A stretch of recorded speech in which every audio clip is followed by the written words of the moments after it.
is how do people pay for college? So this is what we're going to talk about. And I also want to reference something else, which is that it's common every summer, essentially, when tuitions get set, for there to be stories in the news about it now costs X amount of dollars to go to this college in the area. It's usually the most expensive college. So people do have it in their heads that it costs that amount to go to college per se. So what I want to leave you with in this slide, one of the things is that um, there's a lot of different types of colleges and a lot of different costs associated with college. It's not quite as simple as college now costs $60,000, $70,000, $80,000 a year.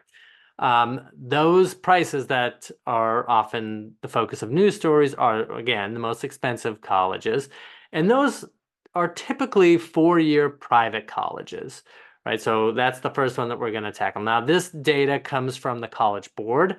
The College Board is the organization that does the SAT and the AP programs. They also do research, and they put out research publications. And one of them is the publication that we're going to quote from today, which is Trends in Student Pricing.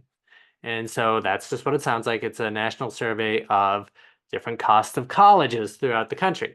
And so for the four-year private colleges, they're typically the most expensive in terms of sticker price, what everything costs before financial aid. So tuition, fees, food and housing, books, supplies, transportation.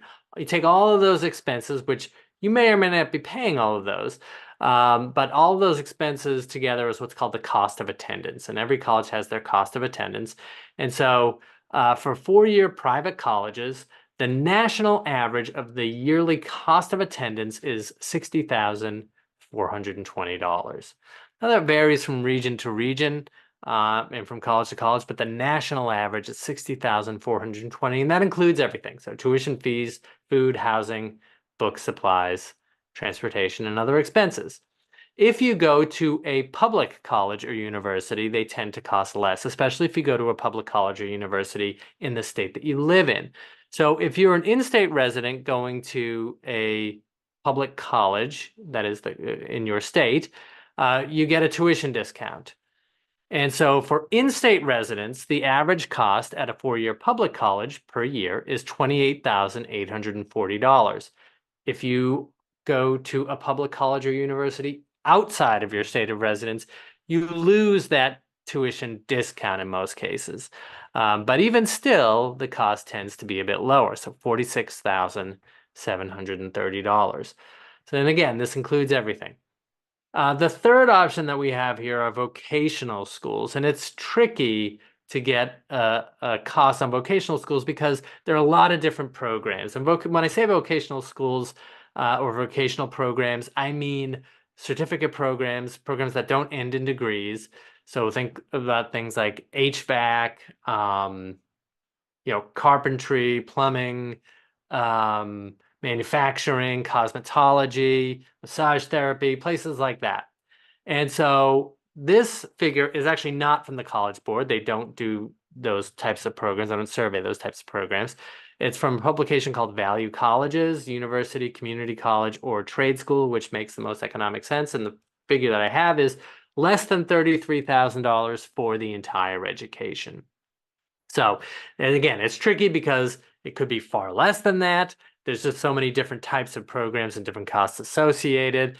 But you see here, $33,000 for the entire education or less, as compared with anywhere from 28,000 to 60,000 for each year for a four-year program. And so there's quite a difference in cost there. And again, a lot of vocational programs can be offered through the two-year public community colleges anyways. And talking about the two-year public community colleges, they are the lowest sticker price options almost always for colleges. So the national average for a two-year public community college is $9,890, not including food and housing. So what I would like you to take from this slide is that there are a lot of different types of colleges, a lot of different costs associated. It's a range. It's not quite as simple as colleges now costs this. And there are a lot of different costs that make that up, right? So tuition fees, those are billed expenses, but food, housing, books, supplies, transportation, those costs are going to vary by student a lot and by circumstance a lot. And then finally, the important thing is that this is all sticker price. It doesn't take into account financial aid. So this is before financial aid. And as I said before, the fact is that most families will be eligible for some level of financial aid. And just to go over financial aid again, to give you a number, over $177 billion in financial aid was awarded to students in the most recent year for which we have data, which was 2022, 2023. And I like to say that because, people really do understand that college can carry these high costs, but they really don't have an idea of just how much financial aid is granted every year. And as I mentioned before, this can be awarded using two metrics, merit-based or need-based financial aid, and you may qualify for both, or you may qualify for one or the other. And once again, most families will be eligible for some level of financial aid.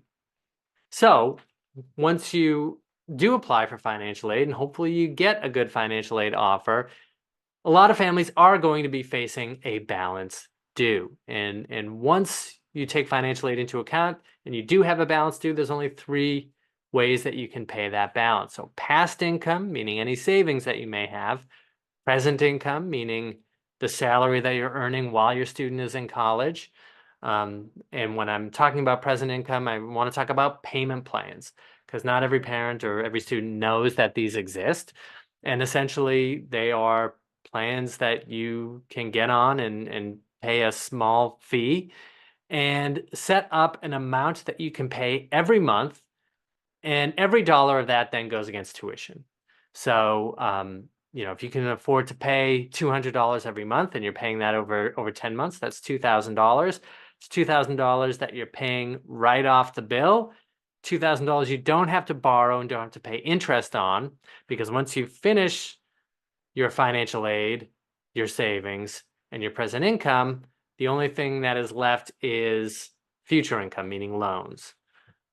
So we really want to maximize every avenue before we get to loans. As we know, there's a lot of discussion, a lot of anxiety, and a lot of student loan debt. So we want to avoid that.